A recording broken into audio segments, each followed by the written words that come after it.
Hello. It is so good to be here today. Yes.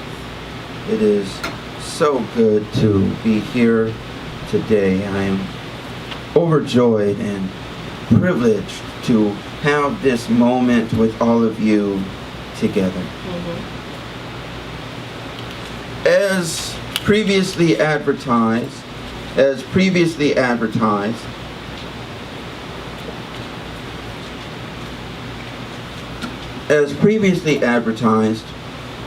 we are going to start our series on witchcraft, voodoo, casting spells, power rocks, and all that other mumbo jumbo that they are talking about. Okay.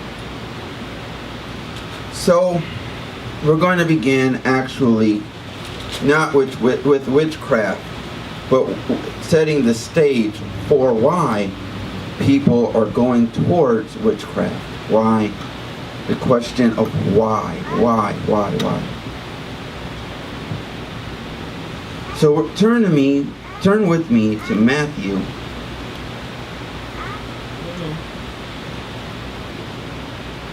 Turn with me to Matthew, and we are going to go to chapter 24. Chapter 24. The title in my book says, "The Signs of the Times and the End of the Age." That's what the title chapter in my book says. Chapter 24. There's a lot to unpack in this chapter.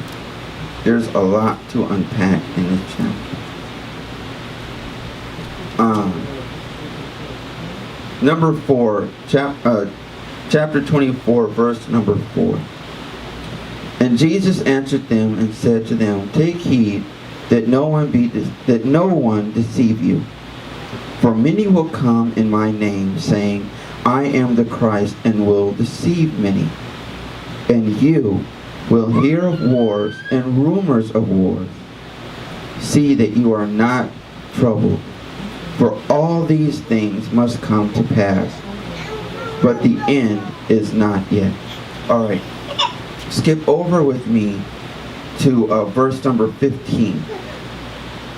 "Therefore, when you see the abomination of desolation spoken of by Daniel the prophet standing in the holy place, then let those who are in Judah flee to the mountains. Let him who is on a housetop not go down to take anything out of his house. And let him who is in the field not go back to get his clothes. Why? But woe to those who are pregnant and to those who are nursing babies in those days. And pray that your flight may not be in winter or on the Sabbath. For then there will be a great tribulation, such as not been seen since the beginning of the world until this time. No one, nor ever shall be. And unless those days were shortened, no flesh would be saved. But for the elect's sake, those days will be shortened." Here's the key verse. Verse number 23. "Then, if anyone says to you, 'Look, here is the Christ,' or 'there,' do not believe it. For false Christs and false prophets will rise and show great signs and wonders, to deceive, if possible, even the elect. See, I have told you beforehand. Therefore, if they say to you, 'Look, he is in the desert,' do not go out. Or, 'Look, he is in the inner rooms,' do not believe it." We'll stop there. Okay.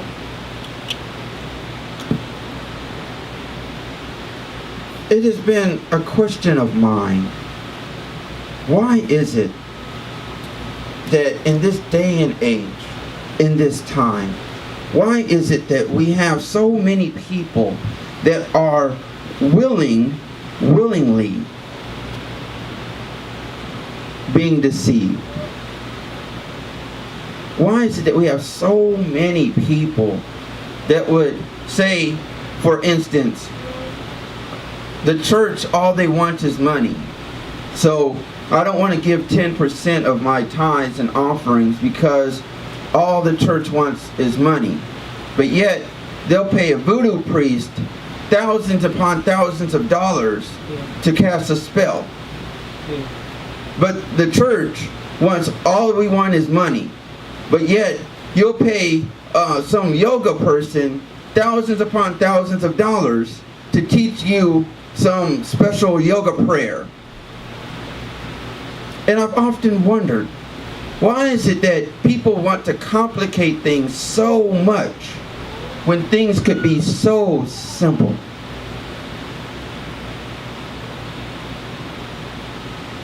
I offer to you this. No one knows when the end is going to come. No one knows. No one knows the exact day, the exact hour, the exact moment. No one knows when the end is going to come. What we do know is that the end is drawing near. We don't know when it's going to come, but we do know that we are every day, one day closer to the end. Yeah. Every year, we are 1 year closer to what? The end. Every breath we take, we are one breath closer to the end. Every step that we take in a society like America, England, no matter where you're watching, in our American society is that step that we are taking that brings us what? One step closer to the end. Yeah, it's true. You see it. The world is actually getting sicker. Yeah. There's no, I'm not saying this because I'm a hater of my generation. I love my generation. And our generation is doing great things. Look at what we're doing online. Look at what we're doing with the internet. Look at what we're doing with technology. Look at what this church is doing, being a hybrid church. There are great things that are happening. But the fact of the matter is the world is getting sicker. Yeah, that's true. Let me give you an example. I'll give you an example. Anyone know the movie The Birds? The Birds. It's an Alfred Hitchcock movie. Yes. Came out in what, the 50s? Yes. Black and white. Now, The Birds in the 1950s, black and white movie, when it came out, it was called a horror movie. Children couldn't watch it because it was so scary. People were so scared by it that they said that this is the absolute end. There's nothing that's going to be more scary than this. It's a black and white movie. It's an excellent movie. It's a classic. This movie today, in today's context, is a children's movie.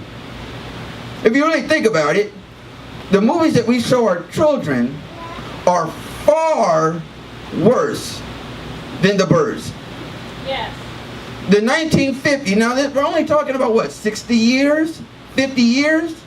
The Birds in 50 and 60 years has gone from being the most terrifying, horrible movie to being a movie that you could show your kids, because the movies that we have now that we consider to be horror movies are so much worse.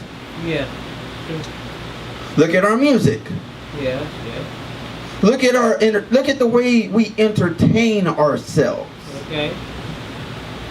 The way that we entertain ourselves has gotten so much worse. Yeah. I'm a part of this society, so I'm not pointing my finger at you. I'm pointing my finger at what? Us. Yeah.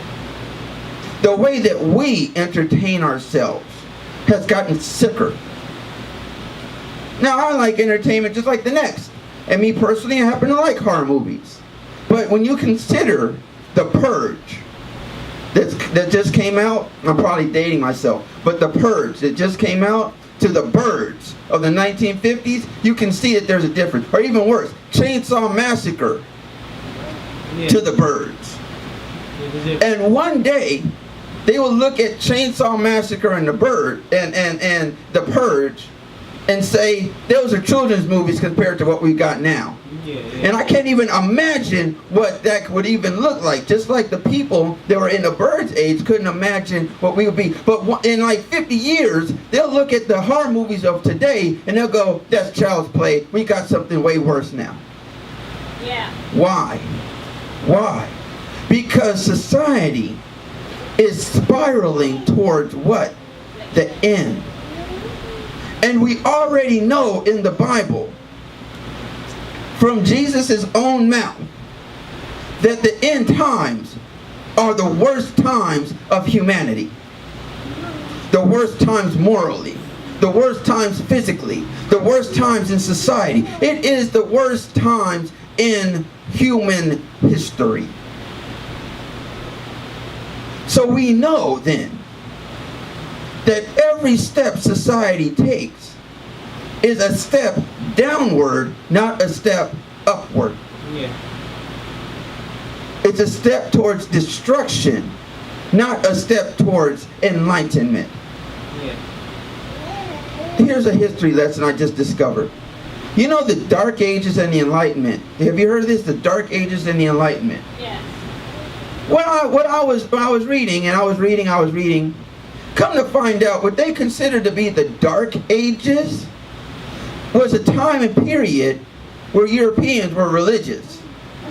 And the Enlightenment was when they were enlightened out of the religious age into the age of technology, where they realized that they didn't need religion anymore. So all that what they considered to be dark, I would consider to be what? Light. And what they consider to be light, I would consider to be what? Dark. You see, we as a society have twisted up what we've come to believe in such a way that religion is dark and everything else is what? Light. We have taken the light and turned it into darkness. And we've taken the darkness and turned it into what? Light. That is what we are living in today. We are living in a society that takes light for darkness and darkness for light.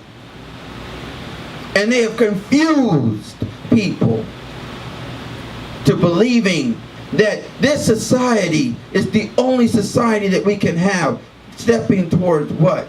Utter destruction.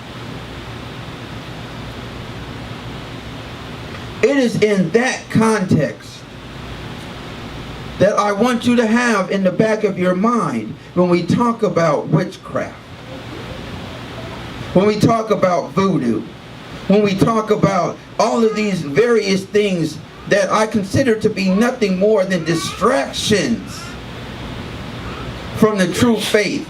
Bless you.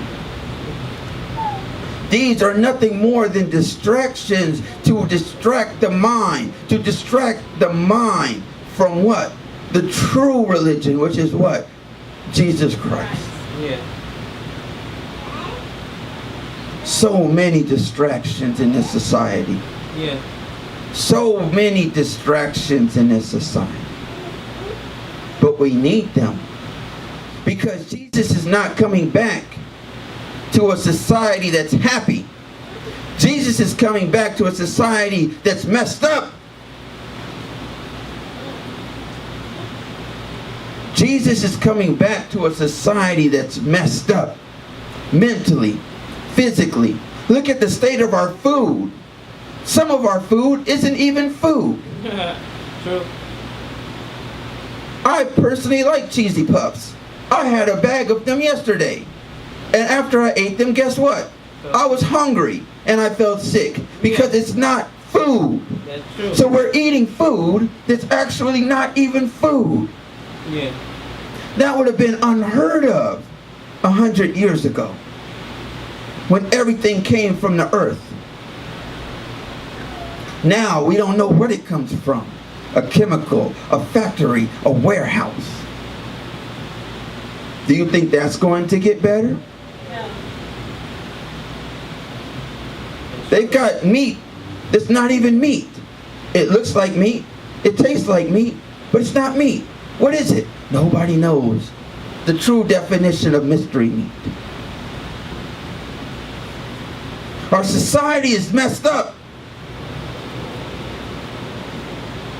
And it's going to get worse. It is in that context that we talk about these voodoos, these spell castings, these witchcraft. You've got to understand the mindset. People are looking for a way out of the pain. People are looking for a way out of the society that they see is going down. People are looking for a way out. A fast fix. A fast way to end the horrors that they're seeing and not seeing. People know in their heart of hearts that their society is going downwards, but they don't know what to do about it. Therefore, they want to exit out. So what's a way of the powerless to feel powerful? I know, I can cast a spell. What's a way for the powerless to feel powerful? I know, I can go to a person that throw bones, and then that person can tell me. Then the future doesn't look so scary because I know the future, because I can control it with these what? Bones. Okay. To say I don't know is scary in a world where everything is so horrid. To say I don't know when Jesus is coming back, or I don't know when your suffering is going to end, or I don't know that I do know that your society is getting worse. That is scary. Therefore, how do you end the horror? You say, okay, I can go to this witch doctor and he can cast a spell. And that spell lets me know that I have power now. Okay. I have power where I was once powerless. I now have power. And now that I have this power, I can use this power however I want. It's a way of being fooled. It's trickery of the mind and of the heart and of the spirit. To believe that you can pose your body into a position, and that position can give you some type of spiritual power. Then now you've got power over the universe because you're sitting in some special position. Why would someone believe that? Because society is so messed up that now you want a way out, and that is a way out. Yes. Because Christianity is hard. Yes. Casting a spell is easy. Oh, okay. There you go. There you go. Sacrifice is hard. Yes. But going to a witch doctor and burning a couple of candles, that's easy. Saying that I control nothing, God controls everything is hard. But saying I control everything is easy. Yes. Okay. There you go. In a society like this, that's spiraling towards the end, people are looking for a way out, so they find it in drugs. Yeah. They find it in all manner of sin, of immorality.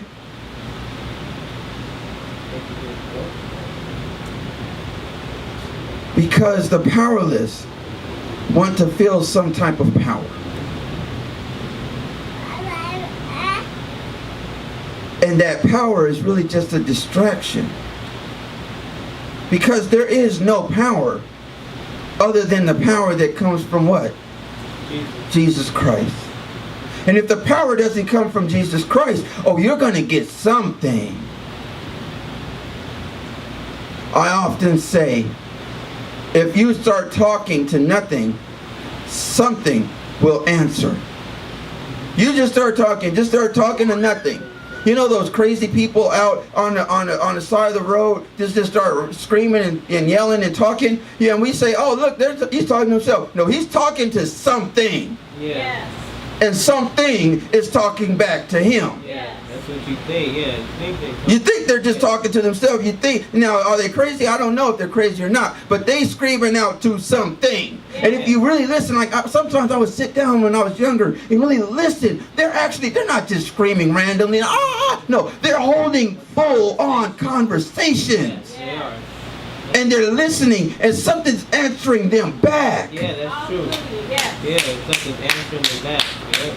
They're screaming to something. Yes. Yeah. And if you go out looking for something, something will find you. Yeah. Yep. That's why you watch all these horror movies and they say the Ouija board don't have power. It's just a piece of wood with some words on it. But what it really represents is you looking for something, Yes. screaming out. And if you scream out enough, guess what?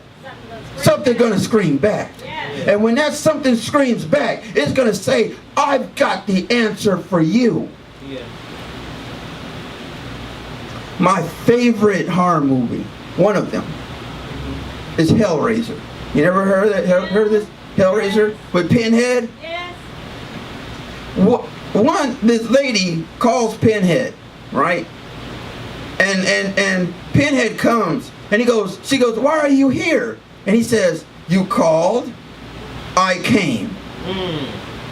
Wow. You called, and what? I came. You called, and I came. Wow. Pinhead didn't just show up randomly. You had to get the box, fix the box, do all you need to do for the box, and then he came. You had to go out, find him, and then he would, Wow. you called, we came. Wow. And then they took you wherever they gonna take you. Wow. Wow. Which obviously, since it was Hellraiser, to hell. Yes. You called, we came. Yeah. So, oh yeah, people say, oh, those witchcraft. No. I really do believe those people that casting spells, that something on the other side is talking back to them. And they dragging all of them To hell. to hell. Yeah. You called, we came. You threw the bones. Those bones ain't gonna be answered by Jesus Christ. Oh. Okay. Yep. So who you calling? Yeah. You did the Ouija board. You not saying Jesus Christ, come talk to me. So who you Ouija? Yeah. You did this stuff. You sitting in this special pose with this special power. Who's giving you that power? Because Jesus never told you to sit in that pose. I want you to really understand, there is no way out. Yeah. Jesus Is the way to keep in life. is the only thing we've got. Yes, that's it. And if you don't call to him, you're calling to something. Yes. And something will answer. Yeah. The question is not, will something answer? The question is, what do you have to give up? For the answer. Listen to me. This is going to be a series. I'm going to go on and on, but this is the introduction, so I really want you to get this. I understand feeling powerless.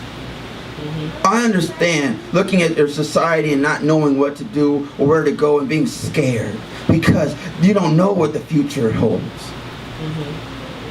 Looking for answers and here and there, you don't know. Before I was a pastor, I tried a few different religions. I looked at all of them and I found all of them to be hollow, lacking.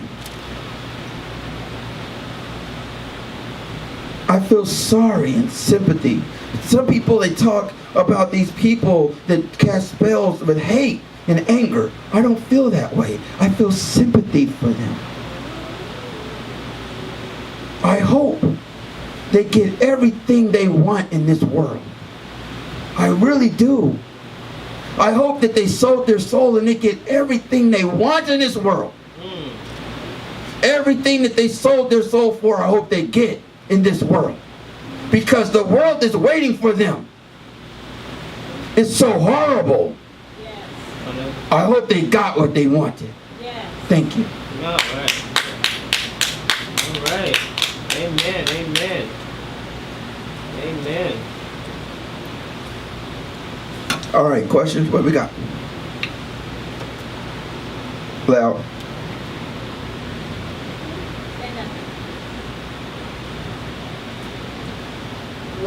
Why do people do these things?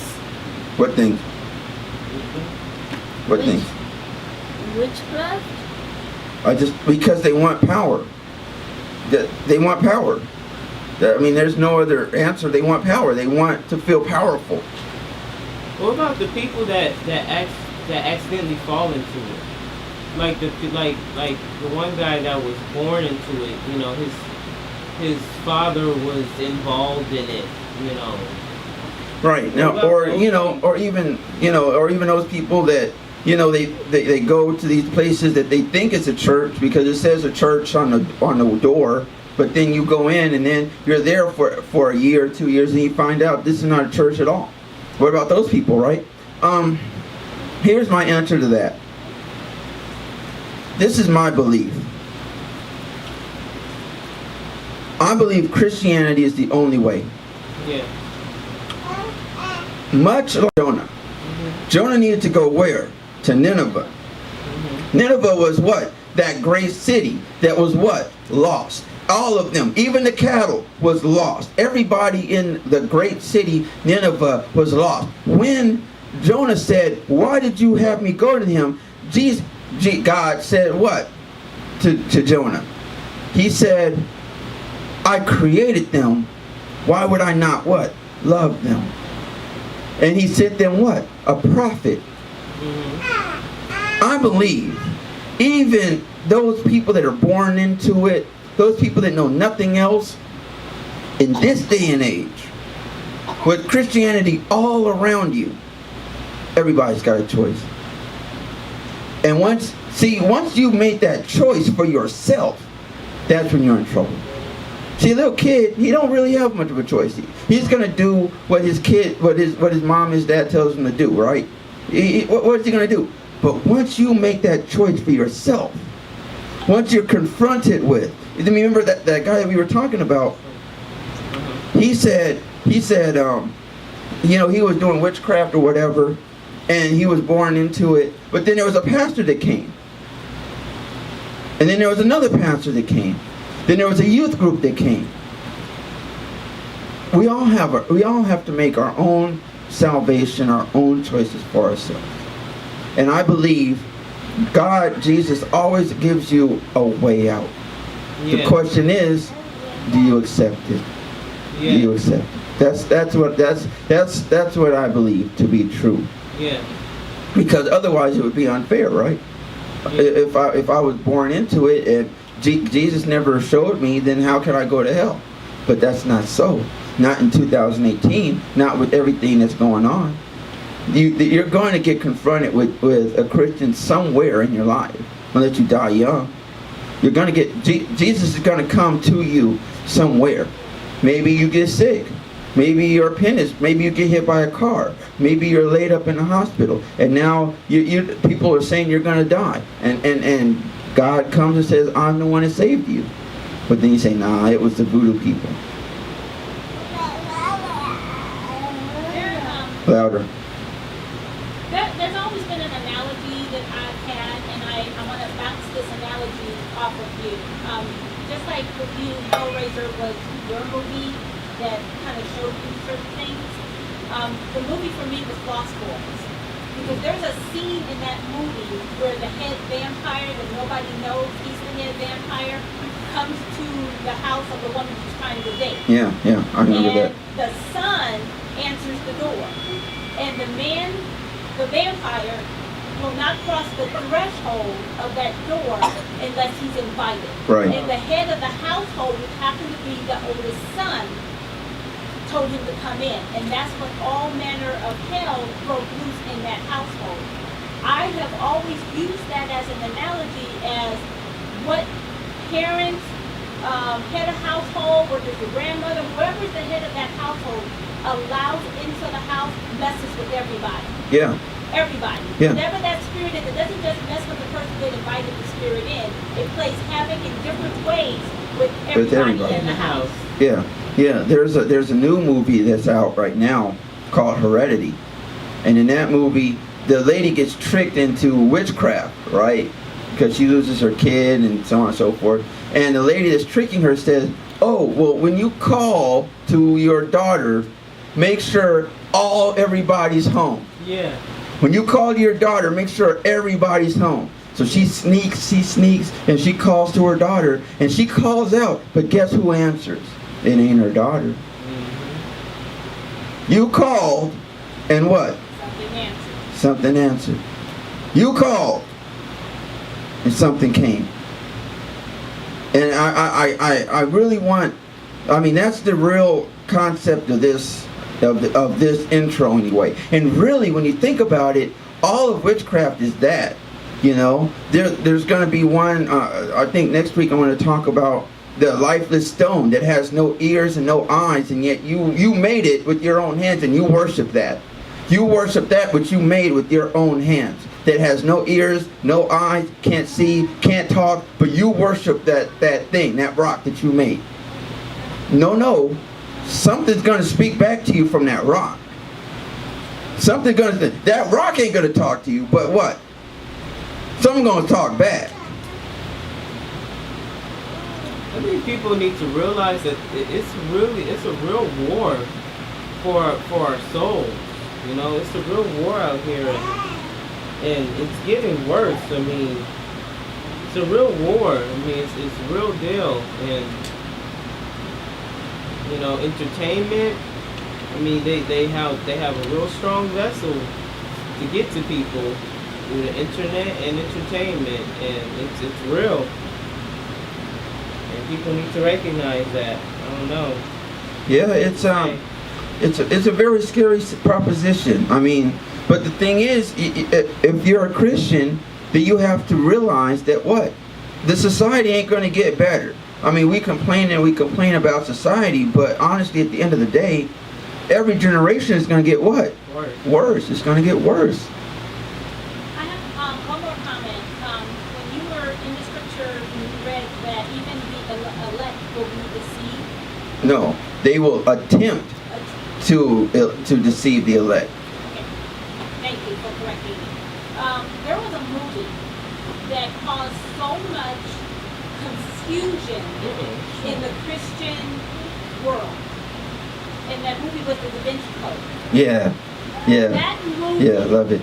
caused so much confusion. People were starting to question, was this real? It was just a movie. Oh, yeah. I remember. And they were starting to question Christians for questioning whether or not this movie was really real. And people were starting to doubt Christ. Oh, yeah. That he really had a relationship with Mary Magdalene, And he really had a kid. And it messed up so many people, and it was just. The movie never came out and said this was a biography. The movie never came out and said this is real and you need to understand. It was just, and it was well done, but it was just a movie. And that brings me to, you have to know what you know. You have to stand on the rock and the solid foundation of what you know. And like the scripture said, don't have itchy ears. You just get tossed and fro with every wind of doctrine that comes along. You just get moved from here and moved to there, and you never get planted where you belong in Christ. And everything that comes up, you have doubts. Oh, I wonder if that's real. Oh, I wonder if that really happened. And people can say stuff to you and you doubt what the scripture says because you're not planted in your word. You're not planted in the spirit. You're not planted. And if that movie bothered me so greatly when I heard about, it took me forever to watch the movie because it's not really my thing. But when I heard about the controversy that was around this movie in the Christian community, I had to watch the movie to figure out what was going on. And it angered me that people who have been in church for years, pastors, were having questions whether or not the Christ was the Christ. Well, you got to remember something here. I mean, you really got to remember something. I mean, this ain't nothing new. The first 100 to 200 years after Jesus Christ rose, they had a whole big movement of people that said that Jesus Christ never died. Yes. They said that they had all these different, and they had the real truth, the secret truth. Everybody else had the false truth. We know. They don't know. We know what really happened, and what really happened was that Jesus had a brother that was a twin, and that brother is the brother that died. And Jesus didn't die. That's how you're able to see him again. We know the truth. Humans have always wanted to know something that nobody else knows. That's why we have these secret societies. Yeah. We know the truth, and you don't know. We have this secret, special truth that nobody else has. But when you think about it, the Da Vinci Code, I liked it, and here's why I liked it. Here's a couple of reasons. One, if you are a lukewarm Christian, you should recognize you're a lukewarm Christian. Yeah. You need to have your faith tested. If your faith is never tested, then how do you know how strong you are? Yeah. Okay. You need it. We need Da Vinci Codes in Christianity. We need to have people come and say and challenge us at our core, so that we know where we are and we know who we are. Anybody that watched a movie or read a book and said, "Oh, my faith is ruined now," you've got a problem with your faith. It's not a problem with the book. It's not a problem with the movie. It's a problem with what? You got the problem. I watched the Da Vinci Code. I thought it was a pretty good movie. I thought Tom Hanks did a good job. I didn't read the book because it's a thick book, and I don't have time to waste like that. It's not my genre. I like other genres of books. But I watched the movie, and then I watched the movie before the controversy. But here's the point. If you've got a problem with that movie, your problem isn't with the movie. It's with what? The people. Why do you have a problem with the movie? Well, see, here's the thing. I'm not saying that you had a problem, but other people did. Other people were like, "Oh, this is the worst." And what if Jesus really did have a kid? Wait, are you saying Jesus had a kid? I mean, if you really stop and think about it, what you're really saying is the Son of God had a kid with a prostitute. Then he's not the Son of God, because God doesn't have a kid with a prostitute. God doesn't have sex. God didn't have sex to create create Jesus with Mary. So why would he have sex to create someone? No. So you see, but if you're having these issues now because you watched a movie and read a book and you have The Secret. There's a book called The Secret. I think Oprah Winfrey, right? She signed off on this book, The Secret. There ain't no secret in Jesus Christ. Yeah. It's right here. It's very clear. There ain't no secret knowledge. This is it. The book is it. If it's going beyond the book, then there ain't no secret. You're just telling me some stuff that's ridiculous. Because we don't practice a secret religion. It's a very open religion. I'm very clear with my religion. If it ain't in the book, then it ain't part of our religion. If the book says that him had a baby, then that's what it said. But it doesn't say that. But we had a movie, and then we're gonna have more movies, and we're gonna have more movies. That's what I'm trying to get you to see. There's gonna be more and more and more to challenge, and more people are gonna fall away. That's why you got to be grounded, and that's why you got to have a church. That's why you got to have a pastor, and that's why that pastor has to know his stuff. That's why the mother's board and the deacon's board and all of these people have to know their stuff. Because if you can get to the head, then the rest of it just destroys. Yes. So those people that aren't connected to a church, you are left out there in the wind. Yes. All right, anything else? I think I'm good, Pastor.